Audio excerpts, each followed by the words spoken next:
Hi guys welcome to our Komal YouTube channel. ரொம்ப நாள் கழிச்சு நான் உங்களை மீட் பண்ணுறேன். என்னடா கண்ணாடி இல்லாமல் போட்டுக்கிறேன், இது உங்களுக்கு ஏற்கனவே தெரியும். நான் எப்போவுமே இந்த மாதிரி ஸ்டைலுக்காக சும்மா கண்ணாடி போடுறேன். ரொம்ப வெயிலாக வேறு இருக்குது, அதனால் சும்மா சன்கிளாஸ் போட்டுருக்கேன். இப்போ எங்கே இருக்கேன்னு பார்த்தீங்கன்னா எங்கள் வீட்டு மொட்டை மாடியில் இருக்கேன். எதிரில் என் கேமராமேன் இருக்காங்க, 2 கேமராமேன்ஸு. என்ன பண்ண போகிறாங்கன்னு தெரியல. இன்றைக்கி என்ன வீடியோன்னு வந்து பார்த்தீங்கன்னா, பேட் எடுத்தவொடனே தெரியும், பேட்டிங் பண்ணுற வீடியோ தான், அதாவது கிரிக்கெட் வீடியோ தான். கிரிக்கெட் வீடியோவில் நான் வந்து இப்போ கிரிக்கெட் ஆட போகிறதில்ல, கிரிக்கெட் அப்புறமா நம்ம ஆடிக்கலாம்.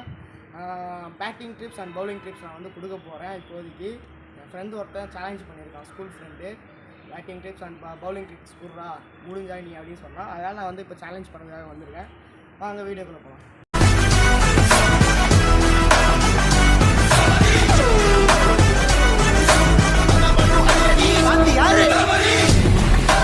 ஓகே ஃப்ரெண்ட்ஸ், ஃபஸ்ட்டு நம்ம பவுலிங் ட்ரிக்ஸ் பார்க்கலாம். என்கிட்ட வந்து ஸ்டிச் பால் இல்லை, ஸ்டிச் பால் வந்து ஸ்கூலில் இருக்குது. ஓகேவா, என்கிட்ட வந்து ஸ்டம்பர் பால் இது. ஆமாம், இது ஸ்டம்பர் பால் தான்.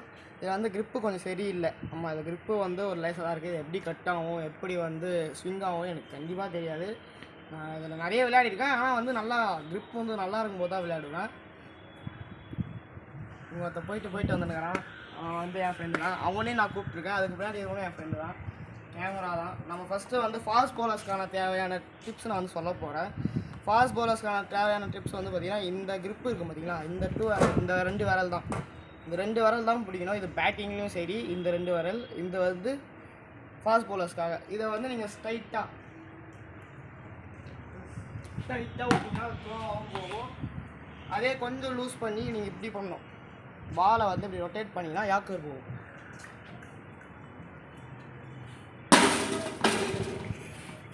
எனக்கு த்ரோ ஆக போகுது, ஏன்னா ரொம்ப நாள் ஆச்சு நான் ஸ்டம்பர் பாலில் விளையாடி. நான் ஸ்ட்ரீட் கிரிக்கெட்டுக்காக தான் அந்த ஸ்டெம்பை யூஸ் பண்ணுவேன், வேறு எந்த கிரிக்கெட்டுக்கும் இல்லை. ஓகே, வந்து இது ஃபாஸ்ட் பாலர், அதாவது யாக்கர் போகிறதுக்காக இந்த ட்ரிக் யூஸ் பண்ணுவாங்க இப்படி.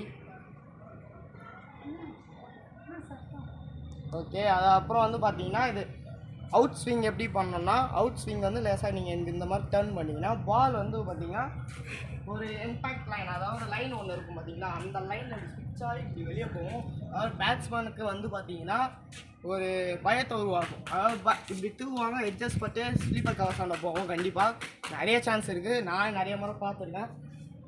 சரி, நான் ட்ரை பண்ணி பார்க்குறேன். இப்போ இது பார்த்தீங்கன்னா இந்த பக்கம் போகுது, அதாவது வந்து இதுவும் அவுட் ஸ்விங் தான். அதாவது லெஃப்ட் ஹேண்ட் பேட்ச் பண்ணி கரெக்டாக இருக்கும். லெஃப்ட் ஹேண்ட் சைடு நின்று போட்டிங்கன்னா கண்டிப்பாக அதே மாதிரி தான் போகும். பாலில் வந்து பார்த்தீங்கன்னா ஒரு பக்கம் ரஃபாக இருக்கும், ஒரு பக்கம் ஸ்மூத்தாக இருக்கும். நீங்கள் ஸ்மூத்தாகிற வச்ச பக்கத்தில் வந்து நீங்கள் இது பண்ணிங்கன்னா கண்டிப்பாக ஸ்விங் ஆகும். எனக்கு வந்து இப்போ வந்து நான் இந்த பக்கம் நின்று போட்டனால எனக்கு லெஃப்ட் ஹேண்ட் சைடு போகுது. நான் இந்த பக்கம் போட்டு பார்க்குறேன், அப்பயும் இப்படி தான் போகுது. அதாவது இதுதான் அவுட் ஸ்விங். அவுட் ஸ்விங் வந்து பார்த்தீங்கன்னா உள்ளே வெளியே இது போகுது. இன்ஸ்விங் வந்து ரொம்ப ஈஸி கிடையாது, ஆனால் லெஃப்ட்டு ஃபுல் டாஸாக போகிறது நிறைய சான்ஸ் இருக்குது. அதாவது வந்து உங்களோட க்ரிப் பொசிஷன் வந்து பார்த்தீங்கன்னா இந்த க்ரிப்பில் நீங்கள் பிடிக்கணும். இந்த ஆஃப் க்ரிப்பை நீங்கள் விட்டே ஆகணும். கண்டிப்பாக பிடிச்சி போட்டிங்கன்னா பால் போயிருக்கும். அப்படி போகும் பால். கண்டிப்பாக வந்து பார்த்தீங்கன்னா பேட்ஸ்மேனுக்கு 2 ஸ்விங்குமே வந்து பார்த்தீங்கன்னா ஒரு டஃப்காக தான் இருக்கும் ஃபாஸ்ட் பவுலர்ஸ் போடும்போது. இதில் வந்து பார்த்தீங்கன்னா ஃபாஸ்ட்லேயே வந்து பார்த்தீங்கன்னா straight, out swing, in swing, off cutter, leg cutter, slower ball, reverse swing இது இருக்குது. ரிவர்ஸ் ஸ்விங் வந்து பார்த்தீங்கன்னா பூம்பரா பண்ணுவார், சூப்பராக இருக்கும். நான் ஓடி வந்து போடுவேன், இடத்துல ஓடி வந்து போட்டால் கண்டிப்பாக அந்த வீட்டுக்கு மேலே கண்டிப்பாக போகும். கீழே ஸ்பிட்ச் ஆகி இல்லைன்னா பக்கத்து ஃப்ளாட்டில் விழுந்துடும். நம்ம அப்புறம் போய் பாலை கேட்டு வந்து திருப்பி எடுத்துட்டு இல்லையோ, அதுக்கு இப்படியே வீடியோ எடுத்துகிட்டு போயிடலாம் ஸ்லோவாக. நெக்ஸ்ட் வந்து பார்த்திங்கன்னா ஒரு ஸ்பின்னர்ஸுக்கு வந்து பார்த்திங்கன்னா க்ரிப் பொசிஷன் இதுதான். ஃபாஸ்ட் பவுலர்ஸ் க்ரிப் பொசிஷன் இது. ஸோ இது வந்து ஸ்பின்னர்ஸ்க்கு வந்து பார்த்திங்கன்னா இந்த 2 ஃபிங்கர் இங்கே ஒரு கேப் இருக்கணும் கண்டிப்பாக. இது வந்து பார்த்திங்கன்னா இங்கே இந்த இடத்துல இருக்கும். இது வந்து பார்த்திங்கன்னா நீங்கள் லெக் ஹேண்டை போட்டு இப்படி உள்ளே எடுத்துணும்லாம், அதுதான் ஆஃப் ஸ்பின். இது இப்படி வந்து இந்த ஸ்விட்ச் ஆகி லெக் சைடும் போகும் சில நேரத்தில். எனக்கு நிறைய மாதிரி லெக் சைடு தான் போகும். இது நார்மல் பால், அது க்ரிப்பு சரியில்லைன்னா நார்மலாக போடும் எப்பவுமே. பட்டா இப்போ திருப்பி பண்ணி பாருங்க. இது வந்து பார்த்தீங்கன்னா ஆஃப் சைடு போல், லெக் சைடு போச்சு. அதாவது வந்து இதுவும் ஒரு வெரைட்டியான ஒரு ஆஃப் ஸ்பின். ஓகே, இதே வந்து பார்த்தீங்கன்னா அதே கிரிப் பொசிஷன் தான் லெக் ஸ்பின் இருக்கும். லெக்கில் வந்து இப்படி போடணும், நம்ம ஆஃப்ஸ் வந்து இப்படி போடணும். இதுக்கு வந்து ஸ்லைடர்னு ஒன்று இருக்குது. ஸ்லைடர்னால் உங்கள் ஹேண்டை வந்து ஸ்லைடாக வச்சு போட்டிங்கன்னா ஒரு மாதிரி கீழே ஒரு இதுவாக போகும், டெட் பால் மாதிரி போகும். அந்த ஸ்லைடர் வச்சு நீங்கள் எத்தனை பேர் வேணால் அவுட் பண்ணலாம். இதில் போகுமான்னு தெரியல, வரலை, அந்த கிரிப்பு சரியா இல்லை. லெக் ஸ்பின்னருக்கு வந்து பார்த்தீங்கன்னா நம்ம ஆஃப் ஸ்பின்னுக்கு வந்து யாரை நான் இது பண்ணுவேன்னா கரெக்டான ஆஃப் ஸ்பின்னர் நான் சொன்னால் 2 பேர் சொல்லுவேன், Sunil Naren and Ashwin. Fast bowler வந்து பார்த்தீங்கன்னா பூம்ரா. இப்போ சொல்கிறது நான், அப்போ சொல்லலை. பூம்ரா அது மல்லிங்கா யாக்கர் ஸ்பெஷலிஸ்ட், அவரை மறக்கவே முடியாது. ஓகே, ஆனால் அவரையும் அடிக்கிற பிளேயர்ஸ் நிறைய பேர் இருக்காங்க, அதெல்லாம் பரவாயில்ல. எனக்கு ஆஃப் ஸ்பின்னில் வந்து பிடிச்சது வந்து பார்த்திங்கன்னா அஸ்வின் பிடிக்கும், ப்ளஸ் அண்டு இவர் சுனில் நரேன் பிடிக்கும். அவர் ஸ்டைலே சூப்பர் தான். இப்போ நின்று இது வந்து பேக்கில் பாலை வச்சு போடுவார். இப்போ இது ஆஃப் ஸ்பின் ஆச்சு பார்த்தீங்களா. ஓகே, இப்போ வந்து லெக் ஸ்பின்னரில் வந்து நான் யாரை எனக்கு பிடிச்ச பிளேயர் நான் சொல்லுவேன்னா, லெக் ஸ்பின்னில் வந்து ஷேர் வார்னி, அதாவது மேஜிக் ஸ்பின்னர். அவர் வந்து எனக்கு ரொம்ப பிடிக்கும். அவர் பவுலிங் எப்படி போட்டிருக்காரு எனக்கு தெரியாது, ஆனால் பாலை வைட்லேருந்து இப்படி எடுத்துகிட்டு வந்து ஸ்டெம்ப் அடிக்கிற ஒரே ஆள் அவர் மட்டும் தான். அதனால் ஒரு பேர் மேஜிக் ஸ்பின்னர்னே பேர் வச்சாங்க.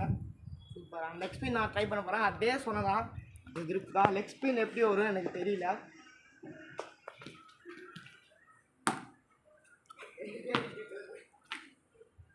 பால் வந்து பார்த்தீங்கன்னா கரெக்டான கிரிப் பொசிஷன் நான் இது வந்து பார்த்தீங்கன்னா நான் சின்ன இடத்துலேருந்து போட்டுன்னு இருக்கேன். அதாவது வந்து ஸ்பிட்ச்சு வந்து பார்த்தீங்கன்னா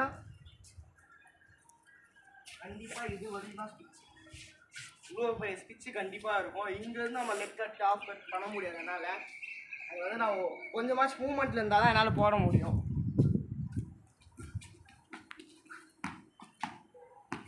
இப்படி போச்சு, நீங்கள் பார்த்துருக்கலாம், கண்டிப்பாக அது அப்படி தான் போச்சு. இது லெக் ஸ்பின். லெக் ஸ்பின்க்கு வந்து பார்த்தீங்கன்னா கூகுளி இருக்குது அண்டு லெக் ஸ்பின் அவ்வளோதான். ஆஃப் ஸ்பின் வந்து பார்த்தீங்கன்னா கேரம், ஸ்லைடர், ஆஃப் ஸ்பின் இது எல்லாமே நீங்கள் போடலாம், ஈஸியாக போடலாம். கண்டிப்பாக ஃபாஸ்ட் பவுலர்ஸோட ஸ்பின்னர்ஸுக்கு தான் வந்து கம்மியானது, ஆனால் வந்து ஃபாஸ்ட் பவுலர்ஸ் தான் ஈஸி அப்படின்னு நினைக்கிறாங்க. ஃபாஸ்ட் பவுலர்ஸ்க்கு hand position and leg position எல்லாமே கரெக்டாக இருந்தால் தான் ஃபாஸ்ட் ஆகும். நீங்கள் வந்து சும்மா அப்படி வீசுறதெல்லாம் வராது. இப்போ வந்து இப்படி போகிறதே த்ரோ அடிக்கிற மாதிரி தான் இருக்கும். நீங்கள் கையை சுற்றி நல்லா போட்டால் தான் அது ஸ்பீடே போகும். ஓகே, இதோட பவுலிங் டிப்ஸ் முடிஞ்சிச்சு. பவுலிங் டிப்ஸில் வந்து பார்த்தீங்கன்னா ஃபாஸ்ட் பவுல்லே இன்னொரு இது இருக்கும், கிராஸ் சீம்னு. கிராஸ் சீம்னா சீமுக்கு கிராஸாக இருக்கும். நீங்கள் ஒரு நல்ல ஃபேஸ் பவுலராக வரணும்னா ஃபஸ்ட் நீங்கள் out swing and in swing போட்டால் மட்டும்தான் கண்டிப்பாக ஆக முடியும். வாங்க இப்போ பேட்டிங் டிப்ஸ் பார்க்கலாம். ஃப்ரெண்ட்ஸ், இப்போ வந்து பேட்டிங் டிப்ஸ் தான். என்கிட்ட ஒரு பேட் வந்து பார்த்தீங்கன்னா எம்ஆர்எஃப், அதாவது இது வந்து டென்னிஸ் பாலில் விளையாடுற எம்ஆர்எஃப். இது விராட் கோலி யூஸ் பண்ணுறேன்னு சும்மா போட்டிருக்காங்க. இது வந்து டென்னிஸ் பாலில் விளையாடுறது. இது கண்டிப்பாக ஸ்டிக் பாலில் விளையாடிங்கன்னா ஃபஸ்ட் பாலே உங்கள் பேட் வரையத்துக்கு நிறைய சான்ஸ் இருக்குது. ஓகேவா, இந்த பேட்டோட விலை வந்து பார்த்தீங்கன்னா 1000 தான். ஓகே, இது வந்து நான் ஸ்டிச் பால் விளையாடும்போது நான் இதை யூஸ் பண்ண மாட்டேன். இதில் வந்து ஏன் த்ரெட்டு சுற்றி வச்சுருக்கேன்னா, இந்த ஹேண்டில் பார்லேருந்து ஒரு கிராக் ஒன்று வந்துச்சு இந்த இடத்துல. RV18 நான் போட்டு வச்சுருக்கேன், அதாவது என்னோடய ஜெர்சி நம்பர். ஓகே, இப்போ வந்து பேட்டிங் ட்ரிப்பில் வந்து பார்த்தீங்கன்னா நிறைய ஷாட்ஸ் இருக்குது. அதாவது வந்து straight drive, cover drive, on drive and scoop shot and pull shot and square cut அப்படின்ற நிறைய ஷாட்ஸ் இருக்குது. இதில் வந்து நான் வந்து மெயினாக சொல்ல போகிறேன்னா straight drive and cover drive, on drive, back shot and pull shot எல்லாமே சொல்லலான்னு இருக்கேன். பார்க்கலாம் டைம் எவ்வளோ எடுக்குதுன்னு. ஓகே, இப்போ வந்து பார்த்தீங்கன்னா பேட்டிங் பொசிஷன் வந்து பார்த்தீங்கன்னா பேட் பொசிஷனை வந்து நீங்கள் கண்டிப்பாக யூஸ் பண்ணணும். பேட்டை வந்து பார்த்தீங்கன்னா இந்த இதுதான் நீங்கள் லெஃப்ட் ஹேண்ட் தான் வந்து உங்களுக்கு ஸ்ட்ராங் தரணுமே. இந்த 2 விரல் தான் உங்களுக்கு இதில் வந்து ஸ்ட்ராங்காக இருக்கணுமே. அதாவது வந்து இப்படி வந்து வி ஷேப்பில் இருக்கணும். 2 இடத்துலையுமே வி ஷேப்பில் இருந்துச்சுன்னா இந்த இவ்வளோ தான், நீங்கள் இவ்வளோ தான் இந்த 2 விரலில் மட்டும் தான் ஃபோர்ஸே கொடுக்கணும். இதில் வந்து பார்த்தீங்கன்னா ஃபுல் ஃபோர்ஸ்மே இருக்கும். அப்போ தான் வந்து உங்களுக்கு நீங்கள் வந்து ஒல்லியாக இருந்தாலும் ஸ்டார்ட்ஸ் அடிக்கிறதுக்கு ஈஸியாக இருக்கும். ஓகே, இப்போ வந்து பார்த்தீங்கன்னா ஸ்ட்ரைட் ட்ரைவ் வந்து பார்த்தீங்கன்னா ஸ்ட்ரைட் டிஃபென்ஸ் வைக்கணும். ஃபஸ்ட்டு ஸ்ட்ரைட்டாக வர பாலை நீங்கள் இப்படி வைக்கணும். கண்டிப்பாக படுக வச்சிங்கன்னா பால் எங்கே பட்டாலும் இங்கே படக்கூடாது. இங்கே பட்டால் கண்டிப்பாக வந்து பால் வந்து ஸ்லீப்பர் அண்ட் ஸ்லீப்பர் கவர்ஸ்க்கும் இல்லைனா வந்து இவருக்கும் கீப்பருக்கு போகிறதுக்கு நிறைய சான்ஸ் இருக்குது. நீங்கள் வந்து இந்த மிடில் பேட்டில் வெஜ் பேட்டில் பட்டாலும் இங்கே வந்து பாலை இப்படி வைக்கணும். இப்படி வச்சிங்கன்னா பால் இங்கேயே நிற்கும். அதாவது வந்து இது ஸ்ட்ரைட் டிஃபென்ஸ் அப்படின்னு சொல்லுவாங்க. நெக்ஸ்ட்டு வந்து பார்த்தீங்கன்னா ஸ்ட்ரைட் ட்ரைவ் இப்போ பண்ணுற பாருங்க 4. அதாவது வந்து இவ்வளோதான் ஃபோர்ஸ். இவ்வளோ ஃபோர்ஸ் கொடுக்கணும். நீங்கள் இவ்வளோ ஃபோர்ஸ் கொடுத்தீங்கன்னா அதாவது வந்து பால் வந்து ஸ்ட்ரைட்டாக கோரு போட்ட மாதிரி பவுலரும் தாண்டி போகும். அதாவது நீங்கள் ப்ராக்டிஸ் பண்ணணும் எதுவாக இருந்தாலும். ஓகே, இதுவே ஸ்ட்ரைட் ட்ரைவ் 6 எப்படி அடிக்கணும்னா, இப்போ நின்று உங்களோட ஃப்ரண்ட் லெக்கை மூவ் பண்ணி ஒரு மூவ் கொடுத்து இப்படி தூக்கணும். அதாவது வந்து இது ஸ்ட்ரைட்டாக 6 போகும். அதாவது வந்து ஸ்ட்ரைட் டிரைவுக்கு பேர் போனது யாருன்னு பார்த்தீங்கன்னா சச்சின் டெண்டுல்கர். 4ல் இப்படி நிற்குவார், இப்படி தான் வைப்பார், சர்வல் போகும் 4. அது மாதிரி தான் ஸ்ட்ரைட் டிரைவும் அடிக்க கற்றுக்கணும். நெக்ஸ்ட்டு வந்து பார்த்தீங்கன்னா கவர் டிரைவ் ஸ்பெஷலிஸ்ட் யாருன்னா வந்து பார்த்தீங்கன்னா விராட் கோலி அண்ட் குமார் சங்ககாரா வந்து ஸ்ரீலங்கா பிளேயர். எனக்கு தெரிஞ்சு அவங்க தான் சூப்பராக அடிச்சிருப்பார் லெஃப்ட் ஹேண்டில். அதாவது விராட் கோலி வந்து பார்த்தீங்கன்னா கிங்குங்க, அவர்லாம் வேறு லெவல். அவர் வந்து நிற்கிற பொசிஷனே இப்படி தான் நிற்பார். அண்ட் நெக்ஸ்ட்டு பவுலர் கிட்ட வந்தோடனே தட்டி இந்த ஃப்ரண்ட் லெக் வந்து எவ்வளோ நீங்கள் மூவ் பண்ணுறீங்களோ அவ்வளோதான் உங்களுக்கு வந்து பேட்டிங் ஆடுறது கரெக்டாக இருக்கும். இந்த லெக்கை இப்படி மூவ் பண்ணி இதுதான் கவர் டிரைவ். இந்த கவர் டிரைவ் ஷாட் வந்து பார்த்தீங்கன்னா ரொம்ப ஈஸி தான். ஆனால் வந்து ஸ்ட்ரைட்டாக போகிற மாதிரி நீங்கள் கவர் டிரைவ் அடிக்க பார்த்தீங்கன்னா கண்டிப்பாக வீல் ஸ்டெம் காய். ஓகேவா? இதை வந்து நீங்கள் ஆஃப் சைடு போகிற பாலை சும்மா இப்படி மூவ் பண்ணணும். கொஞ்சம் ஃபோர்ஸ் தரத்துனா தான் பால் வந்து பார்த்தீங்கன்னா பவுண்டரி லைனுக்கு போகும். இந்த 6 ரொம்ப ஈஸி தான். இந்த கவர் டிரைவ் 6ம் நீங்கள் வந்து கொஞ்சம் மேலே தூக்குனீங்கன்னா அது 6. நீங்கள் வந்து பார்த்தீங்கன்னா கீழே நிறுத்தினா அது 4 போகும் கொஞ்சம். ஓகே, இப்போ வந்து பார்த்தீங்கன்னா ஆன் டிரைவ் எப்படி அடிக்கணும் அவங்ககிட்ட சொன்னேன். அதே வந்து நம்ம கீழேயே டச் பண்ணால் அதுவும் 4 போகும். ஓகே, அப்புறம் வந்து பார்த்தீங்கன்னா புல் ஷாட். ஒரு பவுன்சர்ஸ் போடுறாங்கன்னா உங்களுக்கு தலைக்காண்ட போட்டால் கண்டிப்பாக அந்த பாலை நீங்கள் லீவ் பண்ணனா எப்படின்னா கரெக்டாக பால் வர பாலை இப்படி புரிஞ்சிடுங்க. பவுன்சர்ஸ் போட்டால் அதுவே ஒரு அவுட் ஸ்விங் இன்ஸ்விங் பண்ணால் இன்ஸ்விங் பண்ணும்போது கண்டிப்பாக நீங்கள் டிஃபென்ஸ் ஆடியே தான் ஆகணும். இல்லைனா கண்டிப்பாக ஸ்டிப்பு வந்து அடிக்கும். அதாவது வந்து நெக்ஸ்ட்டு நீங்கள் ஒரு அவுட் ஸ்விங் போட்டால் ஈஸியாக லீவ் பண்ணலாம். அதாவது வந்து ஃப்ரண்ட் லெக் ஒரு மூவ் பண்ணி பேட் பண்ணணும். அவ்வளோதான், கண்டிப்பாக எட்ஜஸ் படாது. இதுதான் லீவ் பண்ணுறது. பவுன்சர்ஸ் போட்டால் நீங்கள் கீழே தான் உக்காந்தாகணும். இல்லைனா வந்து இப்படி மூவ் பண்ணிடணும். கண்டிப்பாக தலைக்கு போட்டால் அதை அட்டன் பண்ணக்கூடாது. நெக்ஸ்ட்டு வந்து பார்த்தீங்கன்னா உங்களோட கழுத்தாண்ட போடும்போது தான் அந்த பவுன்சர்ஸை நீங்கள் அட்டன் பண்ணணும். இவ்வளோ தான் புல் ஷாட். அதாவது இந்த ஃப்ரண்ட் லெக் வந்து மூவ் பண்ணி சுத்தம். அதாவது வந்து நீங்கள் பேட்டை எவ்வளோ ஃபோர்ஸ் கிடைக்கிறீங்களோ அப்போ தான் 6 போகும். அதாவது வந்து நீங்கள் இப்படி அடிக்கக்கூடாது. இப்படி அடிச்சிங்கன்னா கண்டிப்பாக கேட்ச் தான் அது. அதாவது வந்து நீங்கள் மூவ் பண்ணியோட அடிக்கணும். இப்படி அடிச்சுட்டு இப்படி வரணும். இப்படி வந்தால் தான் அது வந்து புல் ஷாட். அதாவது கரெக்டாக போய் 6 போகும். ரோஹித் சர்மா சூப்பராக அடிப்பார். ஓகே, நெக்ஸ்ட்டு வந்து பார்த்தீங்கன்னா ஸ்கொயர் கட் வந்து பார்த்தீங்கன்னா அந்த ஸ்கொயர் இது போல ஸ்கொயர் கட்டுன்னுவாங்க. அதாவது வந்து பாலை வந்து இப்படி அடித்தா 6 போகும். Square cut 6. அது கண்டிப்பாக அது மாதிரி பண்ணக்கூடாது. ஸ்கொயர் லெக் அது இங்கே இருக்கிற பொசிஷன். அதாவது வந்து பாலை சீவி விடுது. அதாவது ஃப்ரண்ட் லெக் வச்சு ஆஃப் சைடு போகிற பாலே சும்மா சீவி விட்டால் கண்டிப்பாக வந்து பார்த்தீங்கன்னா ஒரு பவுண்டரி கிடைக்கும். இதுவே அங்கே போகிற யாக்கர் போடுற பாலை ஆஃப் சைடு போகிற யாக்கர் பாலை நீங்கள் அதை வந்து இப்படியெல்லாம் அடிக்க பார்க்கக்கூடாது. ஆஃப் சைடு போகிற பாலை ஆஃப் சைட்லேயே தட்டணும். லெக் சைடில் போகிற பாலை லெக் சைட்லேயே தட்டணும். அதை மடக்கி நீங்கள் எப்போ தட்டுறீங்களோ அப்போ கண்டிப்பாக அவுட் ஆகுங்க. அதாவது வந்து ஆஃப் சைடு போகிற பாலை யாக்கர் போட்டாங்கன்னா இது தூக்குனீங்கன்னா கண்டிப்பாக 6 போகும். கண்டிப்பாக இந்த மிடில் ஆஃப் பேட்டில் தான் பண்ணணும். உங்களுக்கு இந்த இடத்துல படக்கூடாது. ஸோ இங்கே வரைக்கும் இது வந்து பார்த்தீங்கன்னா இதிலிருந்து இது வரைக்கும் மிடில் பேட். இது வந்து எட்ஜு. இங்கே போட்டால் கண்டிப்பாக நிறைய சான்ஸ் இருக்குது அவுட் ஆகிறது. நெக்ஸ்ட்டு வந்து பார்த்தீங்கன்னா ஸ்வீப் ஷாட். ஸ்பின்னர்ஸை போட தான் ஸ்வீப் அடிக்கணும், இல்லை ஃபாஸ்ட் பவுலர்ஸ் போட்டால் கண்டிப்பாக ஸ்வீப் அடிக்கலாம். ஆனால் அதெல்லாம் இருக்கிறதுல ஈஸி. ஒரு ஃப்ரண்ட் லெக் மூவ் வச்சு முட்டி போட்டு இப்படி ஸ்வீப் பண்ணணும். அதை வந்து இப்போ வந்து ஃபாஸ்ட்டில் பண்ணி காமிக்கிறேன். இப்படி அடிக்கணும். அதாவது ஸ்வீப்பை வந்து நீங்கள் இப்படி அடித்தாதான் கண்டிப்பாக நிறைய ஸ்கோர் போகும். ஓகேவா? இதுவே வந்து ரிவர்ஸ் ஸ்வீப்புன்னு ஒன்று இருக்குது. ரிவர்ஸ் ஸ்வீப்புக்கு வந்து உங்களுக்கே தெரியும் கண்டிப்பாக இப்போ ஆடினார் யாருன்னு வேர்ல்டு கப்பில். வேறு யாரும் இல்லை, மேக்ஸ்வெல் தான். அவர் வந்து பார்த்தீங்கன்னா ஸ்பெஷலிஸ்ட். இப்படி வர பாலை இப்படி தூக்கி அடிக்கணும். அந்த பாலை நீங்கள் தூக்கி அடித்தா அந்த ரிவர்ஸ் ஸ்வீப் இது 4ம் போகும் 6 போகும் ஸ்வீப் எப்பவுமே.